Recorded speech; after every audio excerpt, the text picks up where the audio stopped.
Welcome back to the NIL Era podcast. My name is Elise Bian. And I'm Fernando Andrade.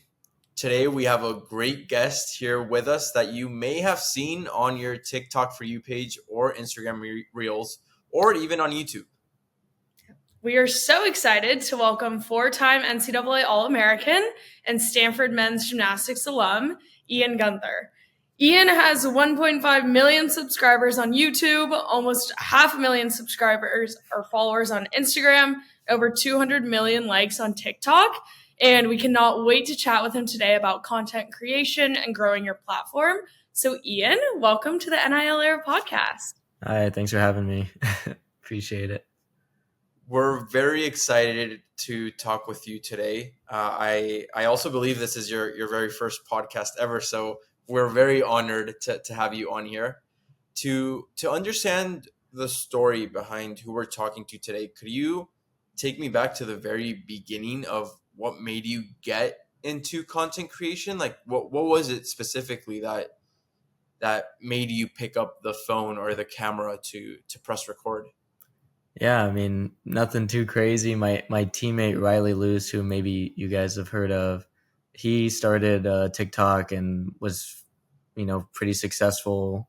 Grew to a couple 100,000 followers and had some videos go like crazy viral. And I thought it was pretty cool, but I never saw myself doing it. I never thought, I had the personality to be an influencer or whatever. And I saw what it was like for him to do it and how much recognition it brought to the sport and to his own personal brand. And then when things shut down for COVID in spring of 2020 and we left practice, we left Stanford, got back home, and you're reminiscing on your moments doing gymnastics and everything. I decided, why not just TikTok was blowing up at the time. Why not just post on TikTok and see where it goes? And I never really had anything crazy blow up. Like you hear some creators during that time, they'll make some posts that get millions and millions of views and they go from 0 to 2 million followers in like a week. I never had anything like that. It was really just a process of throwing everything at the wall to see what sticks. And, I liked it. I always have looked for a creative outlet in my life, bouncing from, one thing to the other. And I really liked the video creation, so I just kept doing it, and then I slowly got better at it over time, pretty much. So started 4 years ago, and that was the genesis of my channel. Nice. And for those who haven't seen your content, how would you describe it to them? Oh man, I feel like that's such a hard question to ask a lot of creators. Maybe not. It should be an easy one.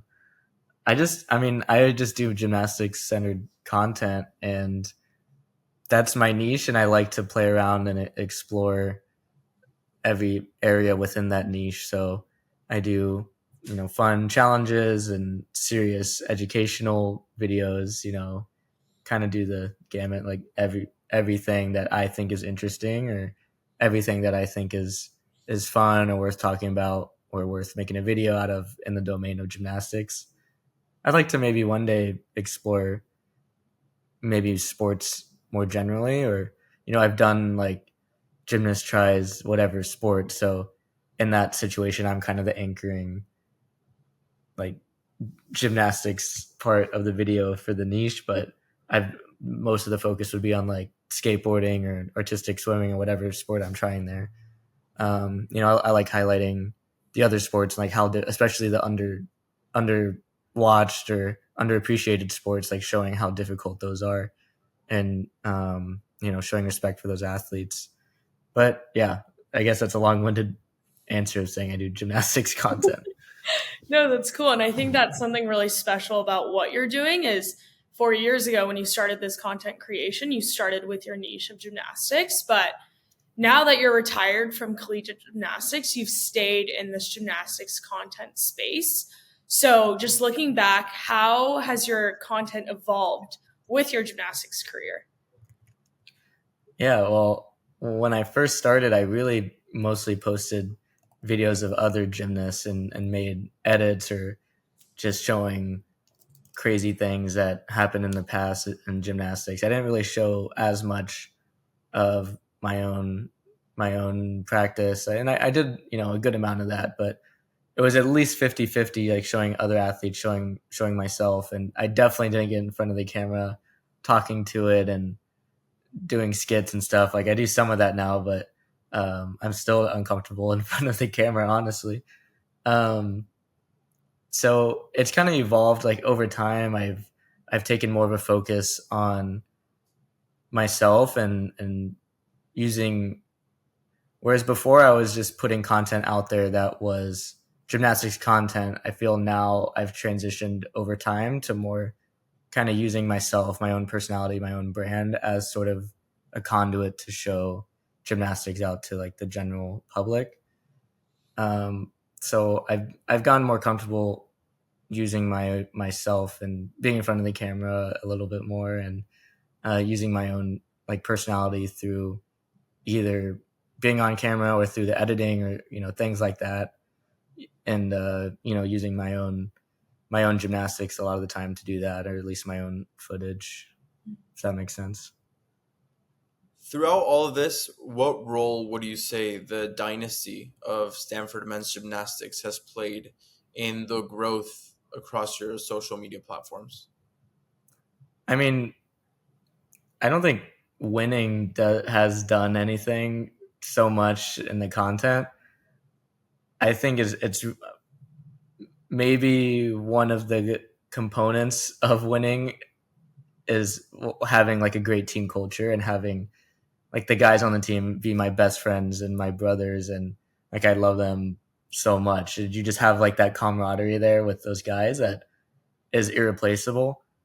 So that's one component. I think probably the largest component I would attribute to having a championship team is having that really, really good team culture that's really powerful. And another externality of having that really good team culture is it makes good videos because we're all best friends and we just go to the gym and we mess around and you know, I love when my videos just feel like it's me and my teammates messing around in practice like we normally would, and I'm just capturing that. Those are my favorite videos because this feels really authentic. It's like literally we'd be doing the same thing if I wasn't filming. I'm just taking the footage after and spending a couple hours editing it. But um, I think, yeah, I don't think it's necessarily that because we're so good, like it's helped my social media career, but it's just, the guys are amazing, the team's amazing, and it's hard to ever replicate that sort of energy. And it's going to be difficult, since I'm not going to really be training with them as much. So. And what do you say, like, what's the story behind that very first day of bringing the camera with your teammates, and the context behind this? I have some friends that were on the Cal men's swim team that were also just vlogging their experience, and they're a top team, consistently either placing first or second in the nation. And the very first few days, they felt very, very nervous because their people just aren't used to bringing cameras to practice and having that with their culture. You sound like your team's culture is just amazing, and from what I've seen with men's gymnastics, it tends to be that same way across different teams. But that very first day, what was there ever any times that you were nervous or uncomfortable with your teammates? No, it's not. It wasn't really like one day I just came in with like a big film crew. I was like, "All right, guys, I'm gonna start filming practice." It's pretty common in the gym culturally, and that you'll just have like we use this one app where you can just set up your phone. It's like TiVo kind of, and so it's constantly recording. But if you wanted to clip something to save it to your phone, you just do that. So the first probably like 2 years, I was really posting, or even before I started posting, I would just record turns I would take, or like if I had a good fail, or like a cool move I made for the first time or something, I would just clip it or get someone to film it. So I had all of this like stock footage. So it was already like pretty baked into the cake at that point with our team culture that people normally had cameras out. And then by the time, because we were gone for COVID, we were shut down, and by the time we got back in like late 2021, I think, I already had somewhat of a following. So people kind of expected that I was going to continue that, and already knew, like, I've already somewhat established myself as a content creator. And, like, I would try let's say like a women's, maybe I tried beam or something, and then one of my teammates would say like, oh, I want to try. I'm like, it's cool if I film. Like, oh yeah, sure.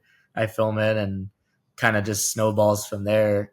Then people start coming to like open gyms that we have twice a week, and I go with like my teammates like Coy or Riley or whatever, and we do, a little bit maybe higher production value. Like we'll do like a little planned skit or something goofy, or maybe just more challenges. Like, it's just fun. We're like having fun with their friends. I don't ever really, it never really feels like anything other than just going in the gym and messing around with my friends a lot of the time. Unless I'm making like educational content, which is usually just with myself, and that's more of a sort of academic process. It's quite different. From what I'm getting right now, if there is someone listening that is similar to you, where I don't really think I have this influencer personality, but I somewhat enjoy this video creation process. It sounds like two good takeaways to start creating content would be, one, to keep it as authentic as possible, like you're mentioning, and having fun with it. But two, and this is interesting to me, would you say it's a good strategy for student athletes to start with the content creation process with their highlight videos, since it's what they're already good at and it's already on video? Would you recommend that? I mean, everyone has their own style, and like maybe you're really good at making scripted videos and like video essays or whatever. And it's like, I wouldn't, uh, I'm trying to use authentic, like not assign a value judgment to authenticity. Like maybe making a script, or even like playing a character, like maybe it's not necessarily authentic, but it can still add a ton of value to the viewer. And but for the videos I do, I think a lot of the value is sort of like, you have these really high level athletes, whether I'm going to like Olympic trials where I did content there. It's like, you've got Simone and Jordan and Suni and like all of these, and on the men's side, Steven and Brody and Paul and Fred, like all these. I mean, Fred does a really good job marketing himself, but you have all these athletes that you see a lot on TV, or you see them doing their sport at a really high level, and you don't really see the personality aspect to that. And I think that's one of the fun parts about my channel is it kind of takes you into a little glimpse of the personalities of these athletes, and shows that they're like more multidimensional, not just machines that do one sport. And so I think that authenticity component is what can be attractive to some of the videos on my channel. Um, in terms of like what advice I would give, I mean, the biggest thing, like this sounds kind of cliche, is you just have to make content that you like, that stuff that you enjoy, stuff that interests you. Because if you do want to make it something that is impactful, and especially if you want to make it a career, you have to enjoy it, because you need like the delayed gratification, because it's going to take a long time to actually see any tangible results, whether whatever KPI you care about, like whether it be views, subscribers, monetary incentives, sponsorships. It's going to take. It took me like 3 years until I made a nickel. 2 years until I made a nickel. Basically, when I started, I couldn't even make money because the NIL legislation. Like I know it started in July 2021 or whatever. So when I started in 2020, that wasn't even something on my mind that you could even make a career out of it, or at least in the NCAA. So yeah, it sounds kind of stupid, but you have to make stuff that you like, stuff that interests you. And I'm happy to talk more about like tips and templates that I found along my 4 years that work. But also, if you're watching this and you're interested in, especially if you're an athlete interested in growing your socials, feel free to reach out to me like privately in DMs, whatever. We can talk about it. I always help my teammates and stuff, and it's something that I'm looking to do more, maybe hopefully soon, in more of like a formal setting.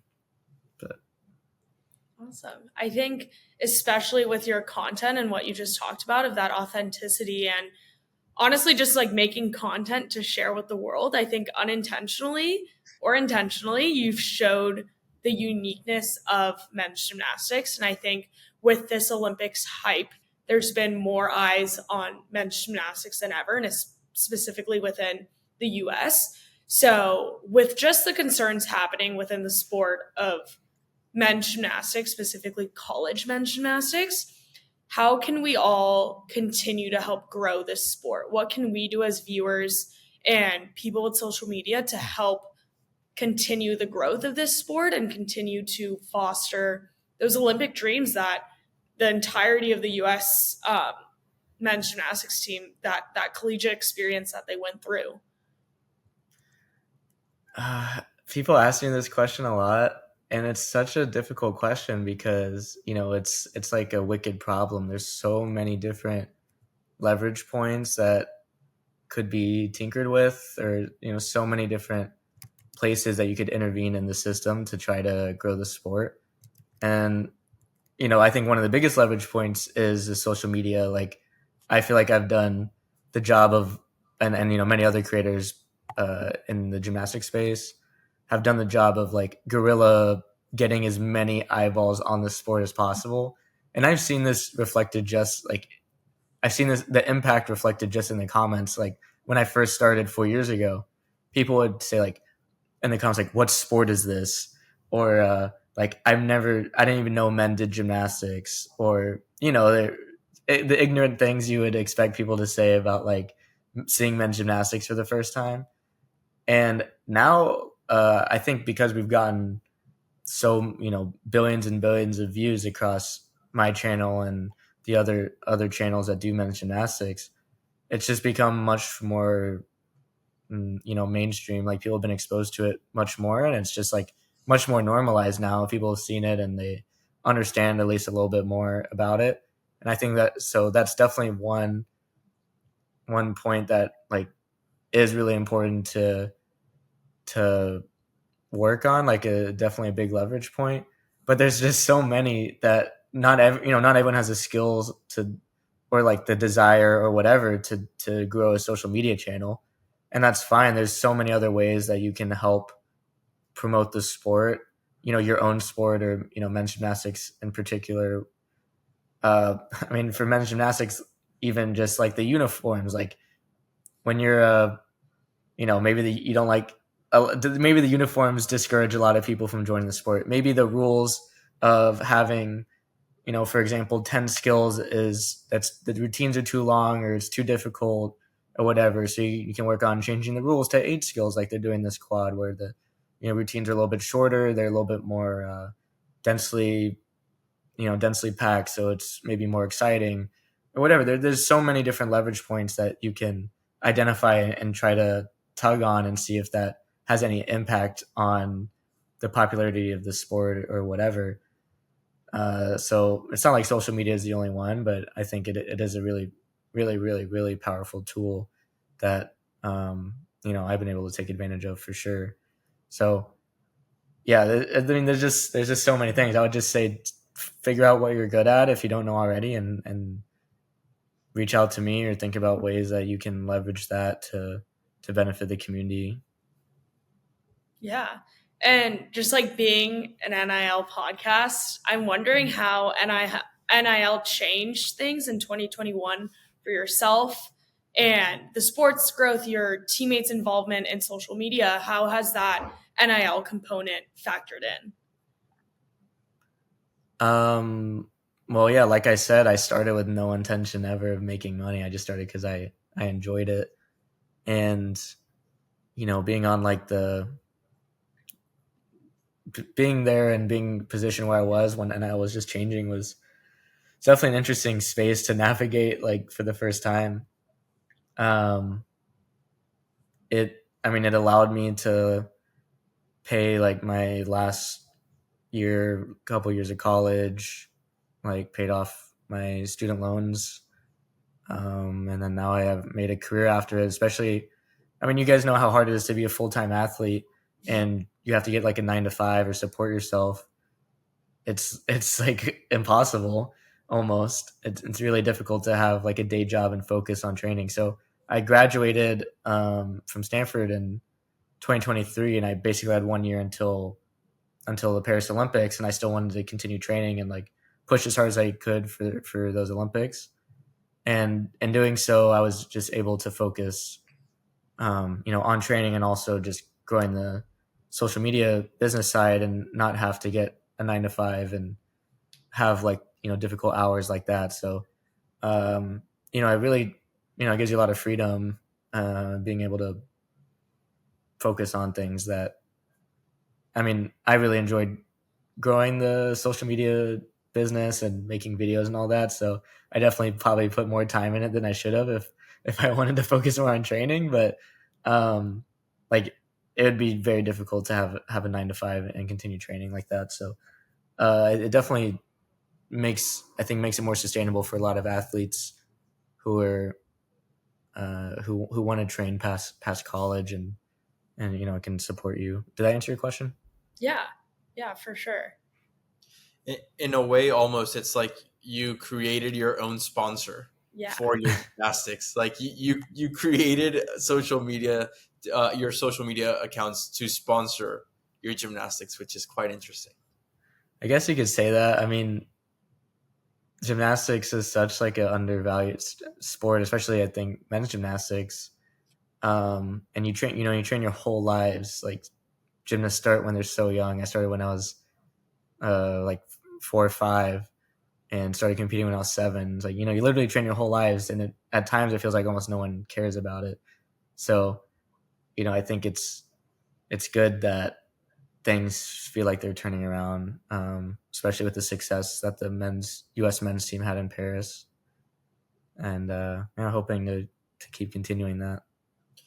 Let's talk a bit more about Paris. You were obviously there working on some awesome content creation, and I think that's the beauty of social media and the power that it has, that it just opens doors that you didn't even know existed. I think that's just the experience at any level, and you're a very clear example of that, precisely that. So I am curious, just what was that experience like? How did that even take place? Obviously your content, it does have a niche, which is men's gymnastics, so you were the guy for that, but how does this come about? How do these opportunities present themselves? Yeah, well, for Paris, I realized pretty early on in the I guess like in this year, in this competitive year, I was like, okay, I'm probably not going to make the Paris Olympic team. Like the U.S. is phenomenal, and like I love to see it. Obviously, we won a medal, but even before that, I was like, geez, like the U.S. team is so strong. Like I don't really stand a chance, but I want to keep pushing and training anyway, of course. But it was amazing to see how good they are, and wait, I completely lost my train of thought. What was your question? You're good. So I'm just curious on the experience you had in Paris. Oh yeah, In terms of like content creation. I don't know, right. like, do you So do the reaching out? Did they reach out? right, yeah. So where I was going with that, I realized, yeah, pretty early on, I was like, okay, I'm probably not going to make the team. So I started putting my name in the hat for a bunch of these opportunities. Like I applied for like the YouTube to bring me on. They were doing like a creative program in Paris, and same thing with every social media I'm on. Like I applied to all of those, reached out to a bunch of companies, tried, USAG, like all these companies. Most of the other companies that weren't social media were like, hey, Ian, thanks, or, reaching out to get a press pass for Paris, all this stuff. Basically, they're like, thanks for reaching out, Ian. You should have reached out 2 years ago. Like, okay, well, oh well.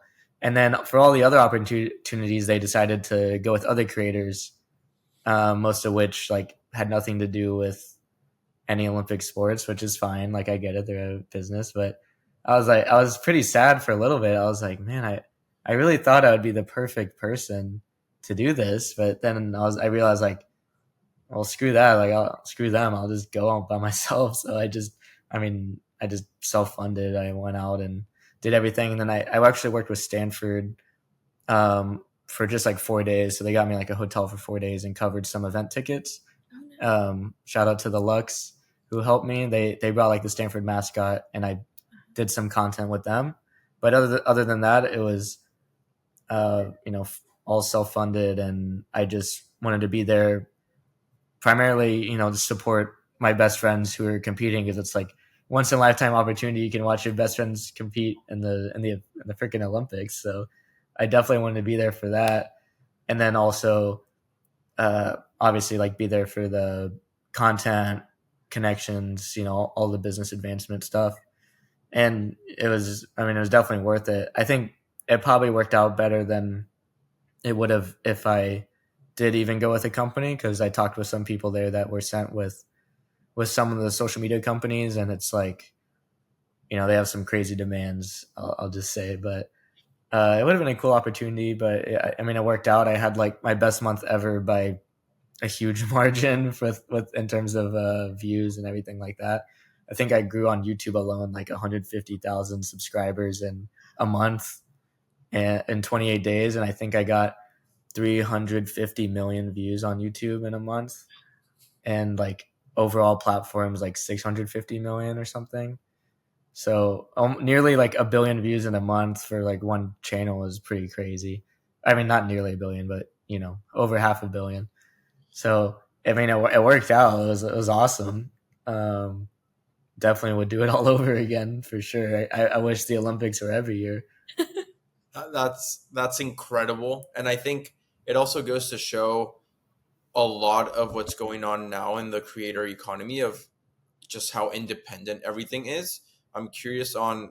I'm not sure if you're comfortable touching on this, but not the very specifics, but what you were saying of the crazy demands versus having the freedom to do whatever you want, right? Like, because I would assume this isn't something I know, but I would assume that these social media companies are asking very specific demands of their creators. Whereas for you, you got, like you said, more than 500 million views in a single month, and you did what you wanted to do anyways. Obviously, you had to self fund it, but do you think we'll be seeing more and more of that as we move forward because of those same reasons?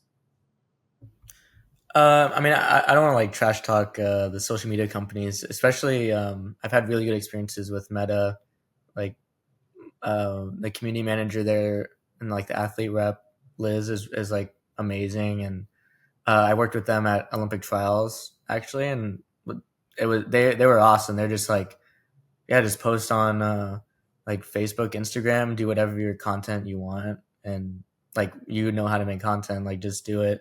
But in Paris, from some other creators I heard, from some social medias, it was like they wanted like 12 posts a day or something crazy, or eight to 12 posts a day or something like that, and that's just like not sustainable. Like, how are you going to make good content? How are you going to make 12 good posts a day? It's like not possible unless you have a team of like 50 people maybe. But that's just like all I mean. It's always better to have more freedom when you're a creator usually than someone. Usually if there's like some external force telling you what to do or what to post, the quality tends to diminish, and that's never anyone's goal. But I understand, like, it's the Olympics, they want to make a big push, so they have their own goals in mind, but sometimes it's not always the best for quality of content, which a lot of creators care a lot more about maybe than the companies. I don't know. And the very last question, just I am curious, what does you mentioned applying to work with some of these partners, I guess you could call it, some of these companies. I'm curious as to just what the application process even looks like, because I would have assumed that you were trying to reach out to them, whether that's email to the reps or whatever that may be. But the application, I'm not familiar with that. Could you elaborate a Yeah, bit? when you get to a certain point, and certain followers or whatever, usually you join these like community channels, or like it's just like an email chain or whatever. You're assigned a community manager, and they'll send you a bunch of opportunities like, oh, this, join the creator blah blah blah, or this week there's a creator event and creator meetup in LA, or whatever, they send you a bunch of things like that, different applications. And yeah, a lot of them send out applications to be like their creators. They send with usually partner with NBC. Also, maybe some of it's NBC, maybe some of it's the social media. I don't know, as I think all the socials partnered with NBC. So I don't want to like trash talk any of the social media companies. Like they're the reason I'm here. Obviously, all companies have their flaws. I don't know who. I'm sure it was a very successful program, but I'm not trying to get in trouble. But anyway, yeah, it was like an application that you just filled out that was like, what's your handle, what's your niche, how many followers you have, like why you want to go to the Olympics. Basically, that's it. Well, it wasn't anything crazy. And yeah, I applied to a bunch of them, but they didn't think I was good enough. Oh, you did it on your own. I know. It's okay. I'm a little salty, but it's fine. In LA, I'll be ready. 28. Oh yeah, you'll be in there. I'll be CEO of NBC. So you've capitalized on your brand in such unique ways. We just touched on this Paris experience, your Olympic trials experience, but following your content for a while, just being in that gymnastics space, you broke a bar and then you turned it into merch. So can you describe the different ways you've monetized your NIL? Because I think most student athletes think of, let's say, the basketball student athletes of, you partner with New Balance, you partner with Nike, you have your own merch, you have your own shoe. But your brand, you've been able to monetize in so many different ways, whether it's your training camp that you do with all of your teammates, or if it's, breaking a bar and turning it into merch. Like how have you kind of brainstormed and monetized in so many different ways? Well, I mean, just like any business, when you want to make money, it's like, well, where can I add value? Where can I provide value? So, the core of it is like making entertaining videos. You're providing entertainment value. You're providing value for the social media apps and advertising revenue. And then if you partner with brands, you're providing them, the value of being a sponsor, like the credibility and just like the brand awareness and whatever else you get from being sponsor. And then my advice would be, look where you add value. Yeah, for example, and be opportunistic. Like every good creator that you see, the reason they're able to be a creator is because typically at the heart of it, they're probably at least somewhat entrepreneurial, and because you have to be at that point. Whether it be like a musical artist or influencer or whatever, you have to be entrepreneurial to make it work, because otherwise you're gonna have to get a day job and focus less on whatever you're creating. But yeah, you have to be opportunistic. Like I broke the bar and I had it sitting in my room this is while I was still a student at Stanford. I had it sitting in my room for months. I was like, what the heck am I gonna do with this bar? I was trying to think of something cool to do with it, and then I had the idea to make rings out of it. So I brought it to the Stanford manufacturing lab, and I just wanted it for myself, and I thought it'd be a cool series.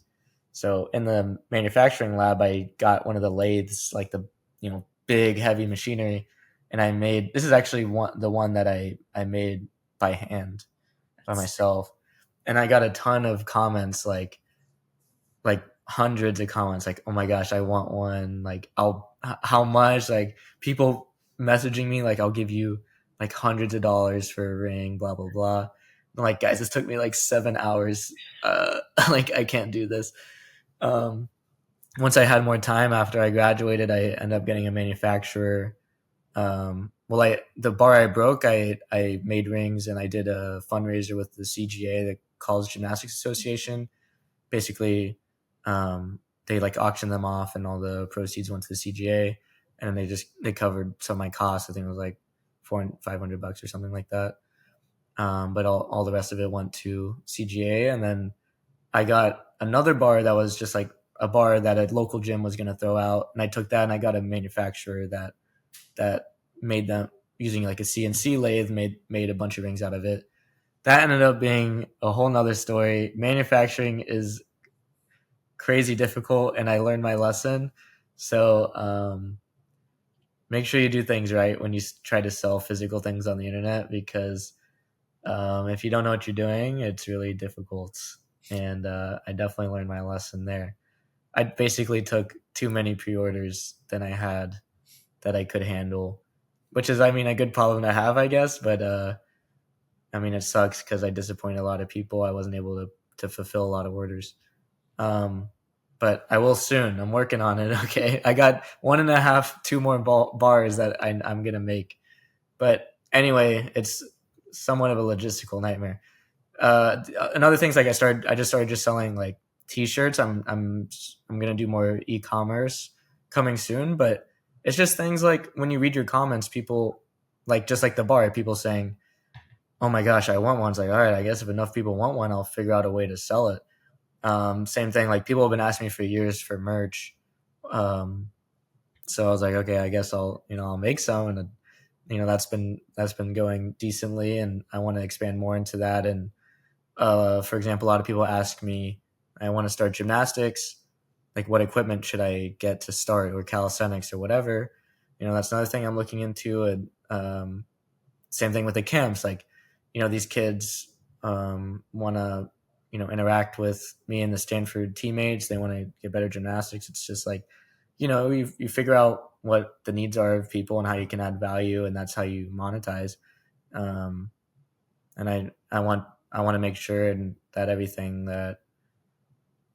that I'm like selling is definitely a win-win, and provides a lot of value for my customers. Like I've had, as every creator who's large enough has, like 1 million people reach out to them with crazy propositions and maybe like get rich quick kind of things. And it's like I would never like lose the credibility with my audience or try to like make a quick buck when I don't think it's adding any value for them. Or you hear it a lot with like promoting companies that you don't believe in or that you don't think are good. And same thing, it's like you don't want to like try to squeeze nickel and dime your audience. You just, if it's something that they want and something that provides value, then it's a win-win.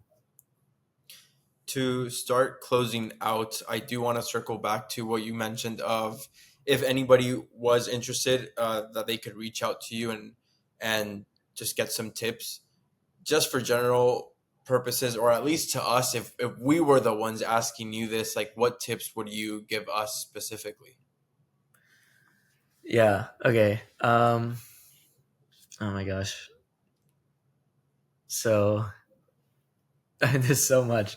Like, can you be more general, or just like general advice? Could you be more specific? Or Yeah, general to, I mean, starting out. So we're starting out. This is going to probably be our 12th episode here. What advice would you give us, whether that's on YouTube or other platforms, to grow the yeah, project?